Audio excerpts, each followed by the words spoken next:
ഒരു മുസ്ലിം എങ്ങനെയാണ് ഒരു രാജ്യത്ത് ജീവിക്കേണ്ടത്, ആ രാജ്യത്തിന്റെ റൂളിംഗ് എങ്ങനെയാണ് ജീവിതത്തിൽ പകർത്തേണ്ടത് എന്നതിനെ കുറിച്ച് വിശുദ്ധ ഇസ്ലാം പ്രവാചകൻ സ്വല്ലല്ലാഹു അലൈഹി വസല്ലമയിലൂടെ പഠിപ്പിക്കപ്പെട്ടിട്ടുണ്ട്. നിസ്സംഗതയില്ലാതെ ഏറ്റവും വലിയ അസുലഭമായ ഒരു മുഹൂർത്തം നമ്മുടെ ജീവിതത്തിലേക്ക് ആയുസ്സും ആരോഗ്യവും അനുവദിക്കുമെങ്കിൽ ഇതാ കടന്നു വരികയാണ്. 2024 പൊതു തെരഞ്ഞെടുപ്പ് എന്ന് പറയുന്നത് ഇന്ത്യയിൽ ജീവിക്കുന്ന മഹാഭൂരിപക്ഷം വരുന്ന ന്യൂനാന്യൂനപക്ഷങ്ങളായ ആളുകൾക്ക് വലിയ ഒരു പ്രതീക്ഷയുടെ നാമ്പുകൾ ഇട്ടു തരുന്ന ഒരു വിഷയമാണ്. മെഴുകുതിരി വട്ടത്തിന്റെ വെളിച്ചം എങ്ങനെയാണോ ഇരുട്ടിൽ തപ്പുന്ന മനുഷ്യന് പ്രകാശമേകുന്നത്, അവന് പ്രതീക്ഷ നൽകുന്നത്, അതുപോലെയാണ് ഈ വരാനിരിക്കുന്ന തെരഞ്ഞെടുപ്പ്. അതുകൊണ്ട് നമ്മൾ ഒരിക്കലും തന്നെ ഒരു കാരണവശാലും അത് മിസ് ചെയ്യരുത്. വെള്ളിയാഴ്ചയാണ് ആ തെരഞ്ഞെടുപ്പ് നമ്മുടെ കേരളത്തിൽ നടക്കുന്നത്. അതിന്റെ പിന്നിൽ അജണ്ടകൾ ഉണ്ടാകാം, അതിന്റെ പിന്നിൽ ഒരുപാട് കാൽക്കുലേഷനുകൾ ഉണ്ടാകാം. പക്ഷേ ഞാൻ നിങ്ങൾ ചിന്തിക്കേണ്ട വിഷയം, ഞാനും നിങ്ങളും ജീവിക്കുന്ന ഏകോദര സഹോദരന്മാരായ ഫണ്ടമെന്റൽ റൈറ്റ്സ് ഉൾക്കൊള്ളുന്ന ഈ രാജ്യത്ത് ഏതൊരു പൗരനും ആഗ്രഹിക്കുന്ന പ്രതീക്ഷിക്കുന്ന ഒരു അധികാരവും ഒരു അവകാശവും ഇന്ത്യ രാജ്യമെന്ന മഹത്തായ സംവിധാനം എനിക്ക് നിങ്ങൾക്കും നൽകുന്നുവെങ്കിൽ ആ സംവിധാനത്തെ എങ്ങനെ പ്രയോജനപ്പെടുത്താൻ കഴിയും? വെള്ളിയാഴ്ചയല്ലേ, പോയിട്ടില്ലെങ്കിൽ പ്രശ്നമല്ലല്ലോ, ഞാൻ പോയിട്ടില്ലെങ്കിലും വോട്ടിംഗ് നടക്കുമല്ലോ എന്ന ചിന്ത ഉണ്ടാകാൻ പാടില്ല. കാരണം എന്റെയും നിങ്ങളുടെയും അസ്തിത്വം ചോദ്യം ചെയ്യപ്പെടുന്ന ചോദ്യചിഹ്നത്തിന്റെ വഴിമാറിലേക്ക് ചാർത്തപ്പെടുന്ന അവസ്ഥയിലാണ് ഞാൻ നിങ്ങളും കടന്നു പോകുന്നത്. വോട്ടിംഗ് അല്ലേ, ഇലക്ഷൻ അല്ലേ, അല്ലെങ്കിൽ മറ്റെന്തെങ്കിലും കാര്യമല്ലേ, അതങ്ങനെ നടന്നോട്ടെ, അത് ചെയ്യുന്നവര് ചെയ്തോട്ടെ. ഞാൻ ഇങ്ങനെ ഒരു ഭാഗത്ത് ഇങ്ങനെ ഒതുങ്ങി ജീവിക്കാണ്, എന്നെ ബാധിക്കുന്നില്ല, എന്റെ കുടുംബത്തെ ബാധിക്കുന്നില്ല. ഞാൻ വീട്ടിൽ വരുന്നു, സുഖമായി കിടന്നുറങ്ങുന്നു, വീട്ടിൽ വരുന്നു, ആവശ്യങ്ങൾ വരുമ്പോ എന്റെ വീട്ടിൽ നിർത്തിയിട്ടിരിക്കുന്ന കാർ പോർച്ചിലെ സുന്ദരമായ എയർ കണ്ടീഷൻ ചെയ്ത വാഹനത്തിൽ കയറി ഇഷ്ടമുള്ള സ്ഥലങ്ങളിലേക്ക് ഞാൻ യാത്ര ചെയ്യുന്നു, സന്തോഷിക്കുന്നു, ജീവിതം ആസ്വദിക്കുന്നു. എന്നെ ഇതൊന്നും ബാധിക്കുന്നില്ല എന്ന് ചിന്തിക്കുന്ന ചില ആളുകളുണ്ട്. നിരാശപ്പെട്ട് ഇനി ഞാൻ എന്ത് ചെയ്യും, എനിക്കൊന്നും ചെയ്യാനില്ല, ഒരു വ്യക്തി എന്ന നിലക്ക് എനിക്കൊന്നും ചെയ്യാനില്ല എന്ന് നിരാശപ്പെട്ട് ജീവിക്കുന്ന ആളുകളുണ്ട്. സഹോദരങ്ങളെ, ഈ രണ്ട് വിഭാഗത്തിലും വിശ്വാസികൾ എന്ന നിലക്ക് ഞാനും നിങ്ങൾ ഉൾപ്പെടാൻ പാടില്ല. ആദ്യത്തെ വിഭാഗത്തെ ഗൗരവത്തോടുകൂടിയാണ് അള്ളാഹുവിന്റെ ഹബീബ് സല്ലല്ലാഹു അലൈഹി വസല്ലം പഠിപ്പിച്ചത്. ഏതിലൂടെ രണ്ട് തട്ടുകളുള്ള കപ്പലിൽ വെള്ളമെടുക്കാൻ പോകുന്ന ആളെ പോലെ മുകളിലേക്ക് വെള്ളമെടുക്കാൻ പോകണം.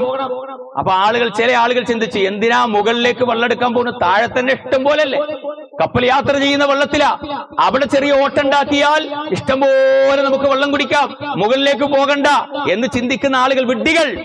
പിന്നെ ജീവിതത്തിൽ എന്തിനാ നിരാശ?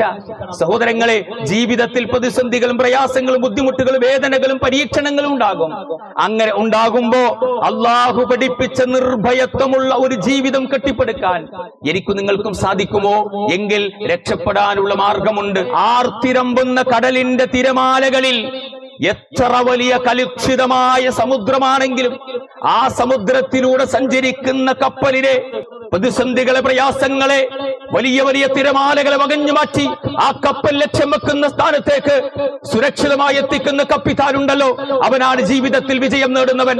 തിരക്കേറിയ റോഡിലൂടെ താൻ ലക്ഷ്യം വെക്കുന്ന ലക്ഷ്യസ്ഥാനത്തേക്ക് സുരക്ഷിതമായി, അപകടങ്ങളില്ലാതെ, പ്രയാസങ്ങളില്ലാതെ തനിക്കും തന്റെ കൂടെ യാത്ര ചെയ്യുന്ന വാഹനങ്ങൾക്കും യാതൊരു ബുദ്ധിമുട്ടുകളും ഇല്ലാതെ സുരക്ഷിതമായ സ്ഥാനത്തേക്ക്, ലക്ഷ്യമായ സ്ഥാനത്തേക്ക് കൊണ്ടുപോകുന്ന ഡ്രൈവറാണ് യഥാർത്ഥ ഡ്രൈവർ. അതുപോലെയുള്ള ദുനിയാവിൽ ജീവിക്കുന്ന വിശ്വാസികളായ ഡ്രൈവർമാരാകാൻ എനിക്ക് നിങ്ങൾക്ക് സാധിച്ചിട്ടുണ്ടോ? അതുകൊണ്ടാണ് അല്ലാഹു സുബ്ഹാനഹു വ തആല ഇരുലോകത്തും സമ്മാനിച്ചിട്ടുള്ള ഏതൊരു പ്രതിസന്ധികളിലും ഏതൊരു പരീക്ഷണങ്ങളിലും നമുക്ക് ആശങ്കയില്ലാതെ മുന്നോട്ട് പോകാൻ, ജീവിതത്തെ ക്രമീകരിക്കാൻ കഴിയുന്ന വലിയൊരു വിഷയത്തെ കുറിച്ച് അല്ലാഹു പറഞ്ഞത്, ആരെങ്കിലും അല്ലാഹുവിനെ സൂക്ഷിക്കുന്ന പക്ഷം അല്ലാഹു സുബ്ഹാനഹു വ തആല അവന് സുരക്ഷിതമായ, യഥാർത്ഥമായ ഏതൊരു മാർഗത്തെയാണോ അവൻ ലക്ഷ്യം വെക്കുന്നത്, ആ മാർഗത്തിലേക്ക്, ആ ലക്ഷ്യസ്ഥാനത്തേക്ക്, സുരക്ഷിതമായ വഴിയിലേക്ക് അല്ലാഹു ഒരു പോംപടി ഉണ്ടാക്കി കൊടുക്കും. ഏതുപോലെ ഗസക്കാർ ചെയ്യുന്നത് പോലെ, ഫലസ്തീനികൾ ചെയ്യുന്നത് പോലെ. പ്രിയപ്പെട്ടവരെ, 6 വയസ്സുകാരനായ മുഹമ്മദ് അഷൂറിനോട് പത്രക്കാർ ചോദിച്ചില്ലേ, അൽ ജസീറയുടെ ക്യാമറമാൻ ചോദിച്ചില്ലേ, അല്ലയോ മുഹമ്മദ് അഷൂർ, ഇനി നിനക്ക് ദുനിയാവിൽ ആരാ ബാക്കിയുള്ളത്?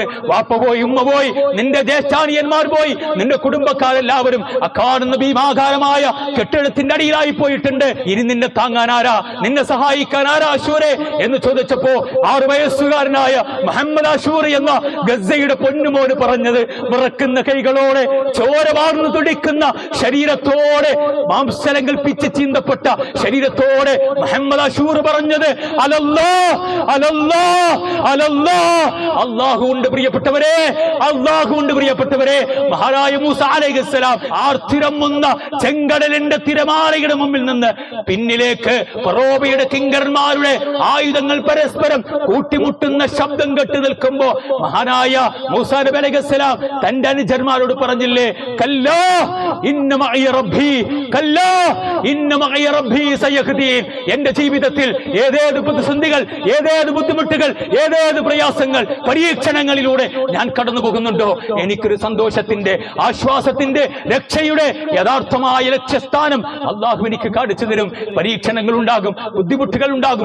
നിരാശപ്പെടാതെ നിർഭയത്വത്തോടെ തെക്കുവയോടെ കൈമുതലാക്കിക്കൊണ്ട് അള്ളാഹുവിനോട് പ്രാർത്ഥിക്കുന്ന അഗസക്കാരാണ് എനിക്ക് നിങ്ങൾക്ക് മാതൃക. അതുകൊണ്ട് നിരാശപ്പെടാതെ അള്ളാഹുവിൽ വരവേൽപ്പിച്ചുകൊണ്ട് ജീവിതത്തെ മുന്നോട്ട് നയിക്കാൻ എനിക്ക് നിങ്ങൾക്ക് സാധിക്കണം. വെള്ളിയാഴ്ച 26-ാം തീയതി വെള്ളിയാഴ്ചയാണ് നമ്മുടെ ഇലക്ഷൻ. നമുക്ക് വോട്ട് ചെയ്യാനുള്ള അവകാശം. സഹോദരങ്ങളെ, ഒരാൾ പോലും നിസ്സാരമായ കാരണത്തിന്റെ പേരിൽ, ഇനി ഏത് വലിയ കാരണമാണെങ്കിലും ദയവ് ചെയ്ത് മിസ്സാക്കരുത്. കാരണം ഇനി അടുത്ത വർഷം 2028 അല്ലെങ്കിൽ 29 വർഷത്തിൽ പൊതുതെരഞ്ഞെടുപ്പ് വേണോ വേണ്ടേ എന്ന് ആലോചിക്കേണ്ട, തീരുമാനിക്കേണ്ട ഞാനും നിങ്ങളും. അതുകൊണ്ട് എന്ത് ത്യാഗം സഹിച്ചാലും ശരി നമ്മൾ വോട്ട് ചെയ്യണം. അതിന് ഒരിക്കലും മാറി നിൽക്കരുത്. എന്നെ ബാധിക്കണ പ്രശ്നം അല്ല എന്ന് പറയുന്നത് പതുക്കെ നമ്മളെയും ബാധിക്കും.